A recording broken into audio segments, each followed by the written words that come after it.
আসসালামু আলাইকুম, সবাইকে কেমন আছেন সবাই? আজকে রান্না করব ব্রয়লারের মাংস। ব্রয়লারের মাংস রান্না করার জন্য প্রথমে ব্রয়লারের মাংস নিয়ে নিয়েছি। এর মধ্যে নুন, হলুদ, মরিচের গুঁড়া মাখিয়ে ভালো করে তেলে কড়া করে ভেজে নেব। কড়াইতে একটা একটা করে মাংস দিয়ে দিচ্ছি যাতে ভালোভাবে মাংসগুলো ভাজা হয়।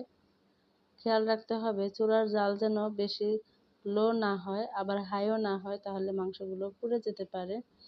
এ পর্যায়ে ওই তেলের মধ্যে আমরা পেঁয়াজ কুচি, লবণ, হলুদের গুঁড়া, মরিচের গুঁড়া, ধনিয়া গুঁড়া দিয়ে ভালোভাবে নেড়ে চেড়ে নেব। এ পর্যায়ে দেব বাটা মশলা, আদা বাটা দিয়ে দিচ্ছি, রসুন বাটা, এগুলো পরিমাণ মতো দিয়ে দিতে হবে। মশলাগুলো ভালোভাবে নেড়ে চেড়ে কষিয়ে এর মধ্যে দিয়ে দিচ্ছি এলাচ, তেজপাতা, দারচিনি, ভালো করে দিয়ে নেড়ে চেড়ে আগে থেকে ভেজে রাখা মাংসগুলো কড়াইতে দিয়ে দেব।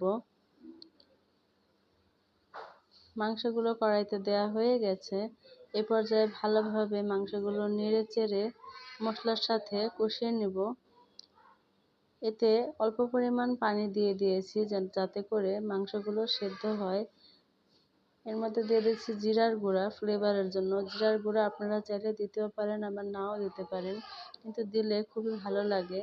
তৈরি হয়ে গেছে আমাদের মুরগির মাংসের রেসিপি। আশা করি আপনাদের কাছে ভালো লেগেছে।